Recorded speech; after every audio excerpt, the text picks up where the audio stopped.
Have you ever wondered where the celebration of birthdays started? In the simplest of terms, it is a time for family and friends to come together and celebrate you, the anniversary of your birth, and another year of life under your belt. But there's so much more to it than that. Scholars who study the Bible say that the earliest mention of a birthday was around 3000 BC and was in reference to a pharaoh's birthday. But further study implies that this was not their birth into the world, but their birth as a god. When Egyptian pharaohs were crowned in ancient Egypt, they were considered to have transformed into gods.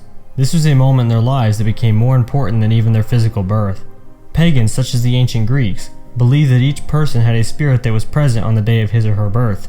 This spirit kept watch and had a mystic relation with the god on whose birthday that particular individual was born. Gods and goddesses were a huge part of Greek culture. Greeks offered many tributes and sacrifices to appease these gods. The lunar goddess Artemis was no different. As a tribute to her, the Greeks would offer up moon-shaped cakes adorned with lit candles to recreate the glowing radiance of the moon and Artemis' perceived beauty. The candles also symbolize the sending of a signal or prayer. Blowing out the candles with a wish is another way of sending that message to the gods. It is assumed that the Greeks adopted the Egyptian tradition of celebrating the birth of a god. They, like many other pagan cultures, thought that days of major change, such as these birthdays, welcomed evil spirits. They lit candles in response to these spirits almost as if they represented a light in the darkness. This implies that birthday celebrations started as a form of protection.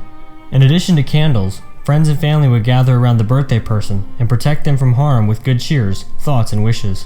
They would give gifts to even bring more good cheer, and that would ward off evil spirits. Noisemakers were also used to scare away the unwanted evil. It may or may not be a surprise to you, but birthdays are the most holy of days in the Satanic religion. Back in 1969, Anton LaVey wrote the Satanic Bible. On page 96 it mentions birthdays. Quote, "The highest of all holidays in the Satanic religion is the date on one's own birthday. This is in direct contradiction to the holy of holy days of other religions, which defy a particular god who has been created in an anthropomorphic form of their own image, thereby showing that the ego is not really buried.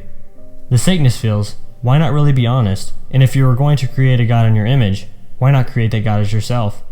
Every man is a god if he chooses to recognize himself as one. So, the Satanist celebrates his own birthday as the most important holiday of the year. After all, aren't you happier about the fact that you were born than you are about the birth of someone you have never even met? Or for that matter, aside from religious holidays, why pay higher tribute to the birthday of a president or to a date in history than we do as to the day we are brought into this greatest of all worlds? Despite the fact that some of us may not have been wanted, or at least were not particularly planned for, we're glad, even if no one else is, that we're here. You should give yourself a pat on the back, buy yourself whatever you want, treat yourself like the king or god that you are, and generally celebrate your birthday with as much pomp and ceremony as possible. I think this statement really sums up what birthdays are all about. It denies the one true God, putting self in its place.